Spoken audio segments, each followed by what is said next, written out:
Thank you very much. Good morning, I guess. Good afternoon now, everyone. I'm Euan Murray from the Sustainability Consortium. Thanks to Guido and the rest of the Thema team for inviting me to present today. It's always a real pleasure to come and see such a fantastic audience. It's also wonderful to be out in the countryside where we can see some trees and spend a bit of time outdoors. I was kind of amused in Jan Christian's introduction this morning to see the photo of me up there from a World Forum many years ago. I think it's perhaps the most embarrassing thing is that, yes, my job has changed, my company has changed, but I think I'm still wearing the same suit today as I was in that photo, and I'm relieved I didn't wear the same tie. So some things change, some things do move on. In the presentation today, there's sort of four areas I want to cover. I want to start by just giving everyone a reminder of the Sustainability Consortium and our worldwide activities. I'll then spend most of the time talking about how I think our work fits alongside other sustainability initiatives.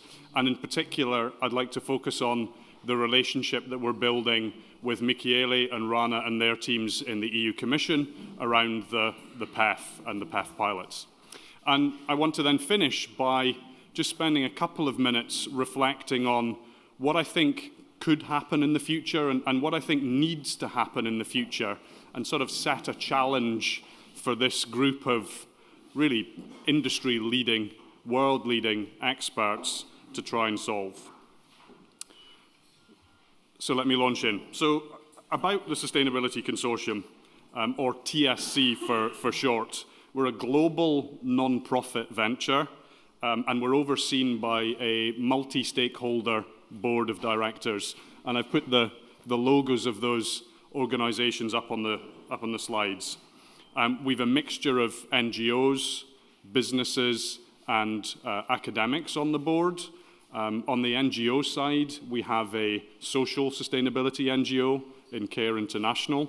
We also have an environmental sustainability NGO in WWF, and that's WWF the Netherlands that represents WWF there. And we have a mix of companies. The companies you see, well, of those, a couple are headquartered in Europe, BASF here in Germany, and then Unilever in the Netherlands and the UK.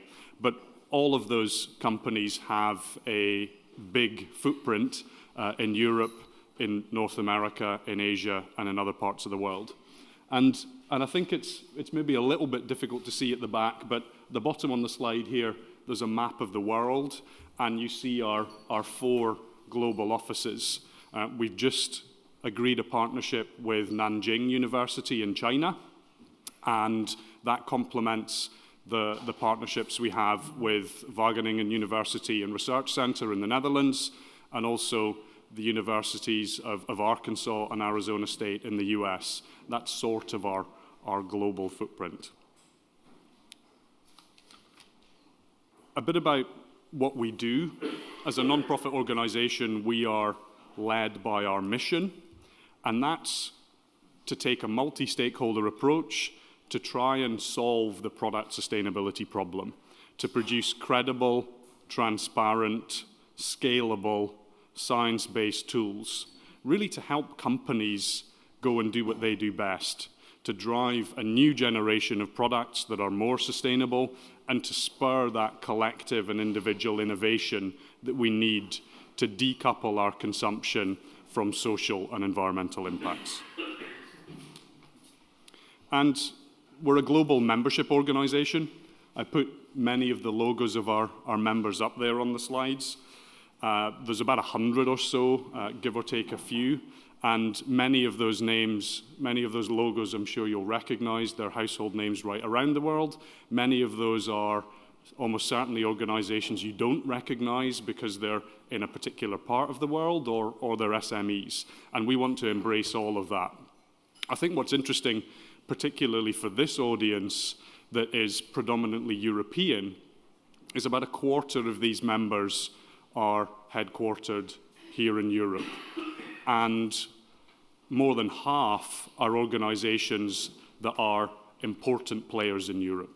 So companies like PepsiCo or P&G are not European companies. They're headquartered in the US, but they're actually as big in Europe as they are in North America or any other part of the world. But then when we think about sustainability, what do we actually mean? What's sustainability for TSC? Now, I used to be a management consultant, and so I hate to see a PowerPoint presentation that doesn't have a 2x2 matrix in it. So I thought that was what I'd use to illustrate this point. And really, what I want to say here is that we are trying to find the sweet spot. We're not sure we found it, but that's what we're aiming for. And I want to use a couple of examples to sort of bound that for you. So in the top left, I've put corporate reporting. So now for many years, we have standards for corporate reporting on the environmental side and on the CSR side. And those standards are very generic. They apply to basically every company in any industry right around the world. So you get great coverage. It scores very highly on breadth. But where it maybe falls down is that because it's so broad, there's not much detail, not much specificity in that standard. And so it's then very difficult to know, is this company doing it the same way as that one over there? Can we compare them? We're not really sure. Then sort of at the other extreme, if you like, the other flip side to that is what I'd sort of call traditional LCA. And it's sort of the opposite, where there's already good standards, PCR, standardized data to allow us to get down to the real detail about individual products, to allow us to make the sorts of comparisons that we want to make. And yet in doing that, we sacrifice something. We sacrifice a bit of our ability to be able to spread this rapidly across everything. And so in the consortium, what we're trying to do is find the trade-off, find the sweet spot between those two things. And I've put us in the middle. I've also put an arrow on there. I really ought to have put arrows on the other two as well. I think everyone is heading to that top right-hand corner where we've got breadth across the economy, across all products, but we also have detail to make smart decisions at an appropriate level. And what does that mean for actually how we do our work? Well, when we think about sustainability, we think about both social and environmental. Honestly, it's very hard. I started my sustainability career thinking just about climate and carbon. That was hard enough. Expanding it to all environmental impacts felt impossible. We're now trying to perform, I think, a magic trick by pulling social sustainability in there too. But certainly from a philosophical point of view, it feels important to try at least and include that, even if we don't do it perfectly from the beginning.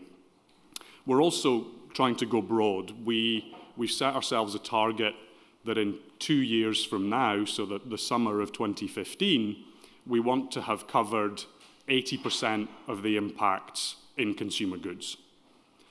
We won't have done 80% of the products because that would take us forever, but we're kind of lucky that the impacts sort of concentrate and the 80-20 rule applies. We can tackle a segment and that gives us most of the impacts, most of the coverage, and ultimately most of the ways to improve supply chains to find that sustainable solution that we're all striving for. Of course, we also take a full life cycle approach. We're not doing LCAs ourselves. We don't have the expertise or the scale, but we are taking a full life cycle approach to consider impacts from cradle to cradle or cradle to grave, as the case may be. And we know that to be important, and I'm sort of preaching to the converted, telling you that that's something we need to consider. And we're a member-based organisation. We're predominantly member-funded too. I think that will change over time, and it has some implications for what we do with our work, but that's how things operate today. And so what actually happens in practice? So we work on a category by category basis. We started with the simpler ones, or at least what we thought were the simpler ones, things like bread and milk and water and so on. And we're now getting on to some more complicated categories like chocolate and pizza and laptops and other products in the consumer goods space. And for each category, we're producing 3 things. And you see them on the left-hand side of the slide there. The first thing is a product dossier. Now, this is a library of everything that we could possibly learn about the sustainability of a particular product category.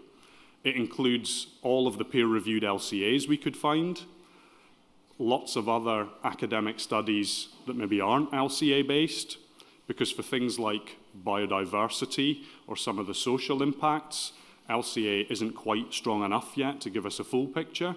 But again, we're using peer-reviewed, science-based work, and also expert input from the experts in our members and other organizations that we go out to. So this huge library is a knowledge base of basically everything that we could learn about the sustainability impacts of that category. I know there are a number of TSC members in the room. I'm going to embarrass them a little bit by saying I think most of our members never actually look at this. It's very big, it's very detailed. What they tell us is that's too much detail for us, especially for the companies, but they all take great comfort knowing that it exists. And that's the foundation that everything else is then built on. And so we then create a sustainability profile, and that's a slimmed down version. It's 1 or 2 pages that describes the main hotspots, social and environmental, across the life cycle, and also the main improvement opportunities we know to fix those hotspots. And then finally, we create a set of key performance indicators, KPIs. Those are a list of 10 to 15 questions, sometimes more, that allow companies to assess their product categories against those hotspots and against those improvement opportunities, to allow companies to do that self-assessment, and if they want to then share the results of that downstream with their corporate customers, possibly ultimately ending up with retailers.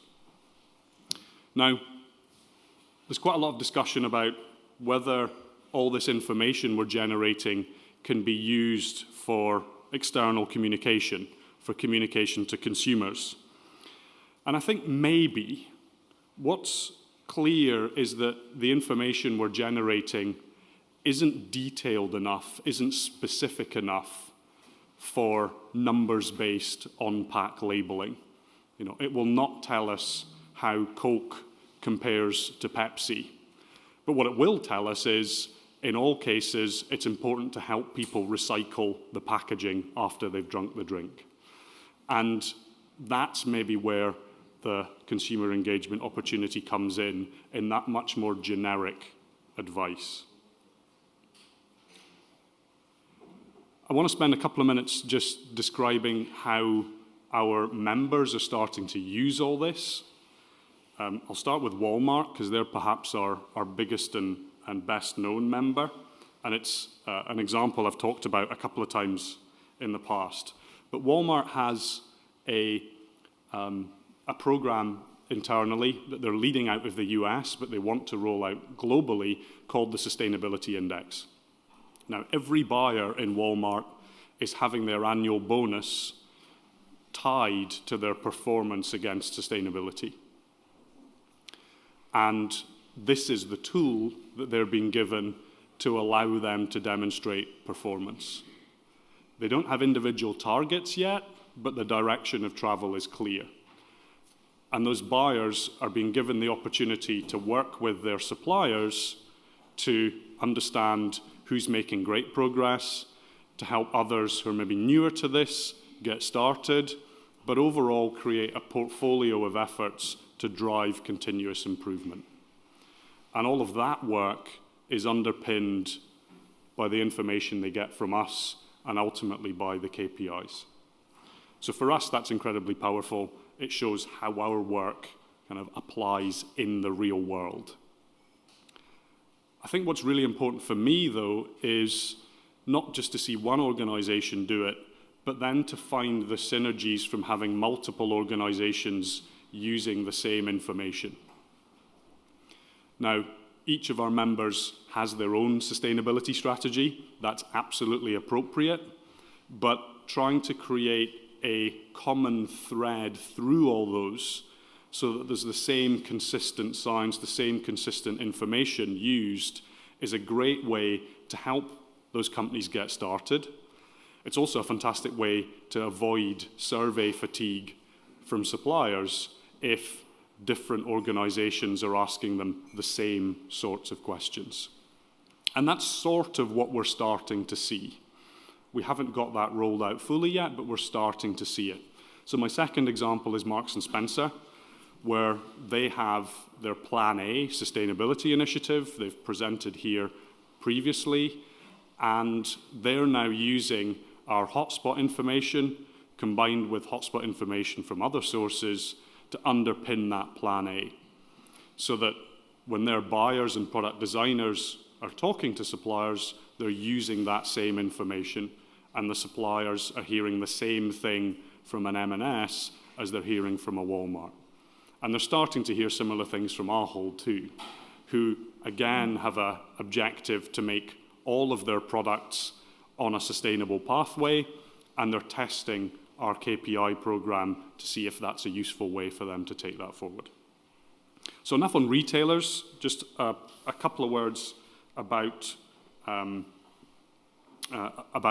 manufacturer. So Miller Coors, a global organization, but where we mostly work with them in the US, are using this information to focus particularly on water and on upstream mapping of watersheds. They use product from farms right across the world, and understanding how exposed they are to changes in the water table, in particular valleys, is incredibly important for them to de-risk their future buying of those products, but it's also a fantastic way for them to work collaboratively with their suppliers to drive sustainable behaviors on farm, basically before it's too late. And again, that work builds on the information that we've developed with them. And I think as we look forward, a lot of this is still done sort of on an ad hoc project-by-project basis. What we want to see is a process to start to really standardize this. And we're delighted that GS1 has just become a member of the consortium, and they're going to do a lot of work to help us, using their protocols, turn this into something that can be mainstreamed in companies. We're also working with a lot of software companies to look for ways to roll this information out so that it's accessible to everyone, not just the existing members of the consortium. And then, how does all this sit alongside other sustainability initiatives? So I've tried to kind of draw the picture there. I suppose our view on how to tackle this opportunity has changed a bit over time. We started out, maybe 5 years ago, taking a strictly LCA-based approach, and I think for the reasons that you've heard, we wanted to try and complement that with science-based information from other sources, and we also wanted to get breadth quickly, so that saw us move up to the category level in all of our work. But of course, ultimately, we do want to see more detail, more information, better data at that granular individual product level. And we've got a kind of two-pronged approach to that, where we ourselves are working very actively at the category level. And then when it comes to the individual product, sort of more LCA-style work, we want to support other initiatives using our expertise, our convening power, and our ability to partner. And that's where we think we can have sort of the maximum impact.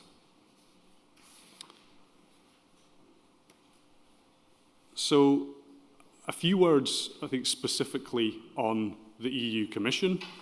It was fantastic to hear Michele's presentation earlier today.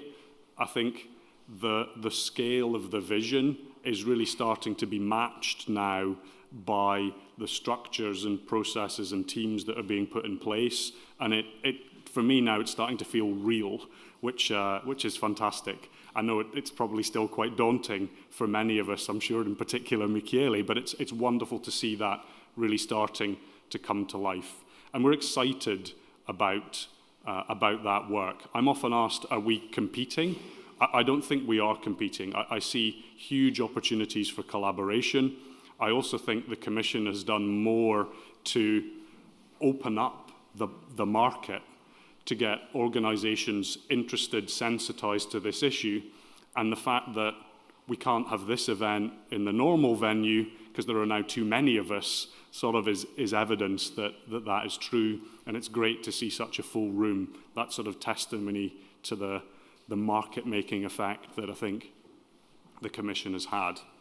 I think then when it comes specifically to the day-to-day practical relationship, we thought long and hard about whether we should apply to lead some pilots.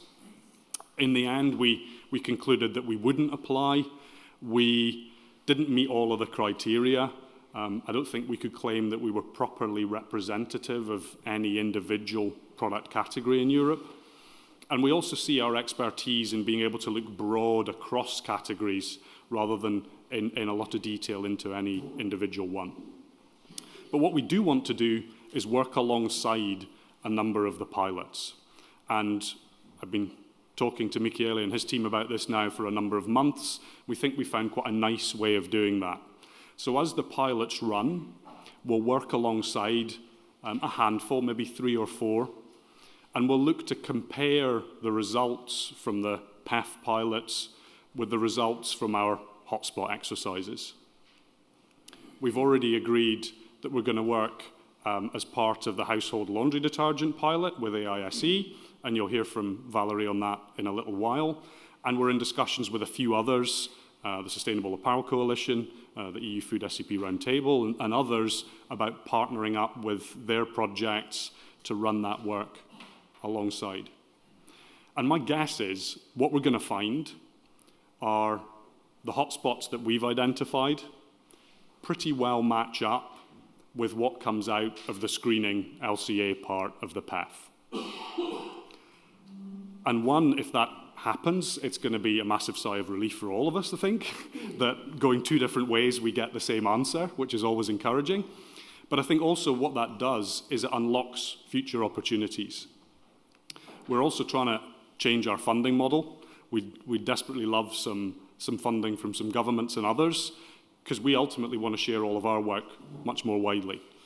And assuming we can do that, and assuming we're getting similar results, there's a big opportunity to build some sort of mutual recognition structure where companies implementing the PEF can skip the first few steps if they've already been through our hotspot process. And equally, companies coming to work with us can skip the first few steps if they've already implemented the PEF. And that sort of mutual recognition, I think, strengthens both of our initiatives, but ultimately it makes this much easier for all of you who are trying to take a sort of global approach to this and don't want multiple standards in multiple different locations. So that's my hope, that's my objective. We'll know in a year or 2 whether we're going to succeed, but certainly that's the direction that I want to push it, and I'm excited by that opportunity. And of course, it's also worth saying, when organisations implement the PEF and publish their studies, that information we will love to suck into our work and continually improve it to make sure we're recognising the right hotspots and the right improvement opportunities. And so I'm going to finish up just talking a bit about the future. And I want to maybe pose a challenge about what I think success looks like in the longer term. I think in the longer term, for us to really say that we've succeeded, we need to do three things, or we need to have three things built into our program. We need it to be comparable, we need it to be specific, and we need to be able to implement at scale.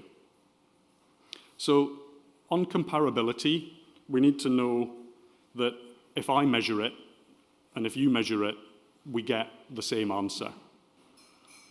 But we actually need more than that. We need to know that when everybody measures it, they get the same answer, and that we have a system that can't be cheated or gamed to allow me to artificially increase my impact or artificially decrease it relative to my competitors for whatever reason I might want to. So we need to be confident that we have a system that can't be gamed, so we've got comparability in the information before I think we can put it at that granular level in front of consumers. I think we also need the information to be specific. And for me, that means there's no point in setting up a system where everything is so completely standardized that when Coke tried to footprint Coke and Pepsi tried to footprint Pepsi, all they do is calculate the footprint of a generic can of cola. We want to know if there are real differences, that our approach can tease those out and we can see the differences where they legitimately exist. And as if all that wasn't hard enough, I think the third thing we need to do is we need to be able to do it at real scale. We need to be able to make it cheap and easy and fast and quick to improve for everyone working wherever they are in the supply chain and however big or however small their business is. Now, it maybe feels like I'm telling you stuff you already know, but for me, I think this is a very useful checklist to make sure we're continually heading in the right direction. I today don't see that anybody can do all three of these things. I think lots of initiatives can do two of them, some combination of the two. I think actually the Sustainability Consortium is only really doing one. We're only really doing that thing at scale. We're not really yet even trying to tackle the top two. But that, for me, is the challenge that we face. I hope that in years to come, we're still having a conversation about how we're progressing against those three. And I certainly think if anyone thinks they can do all those three right now, I'm very happy to buy you a beer later on. So on that note, I'll say thank you. And I don't know if we have time for questions or...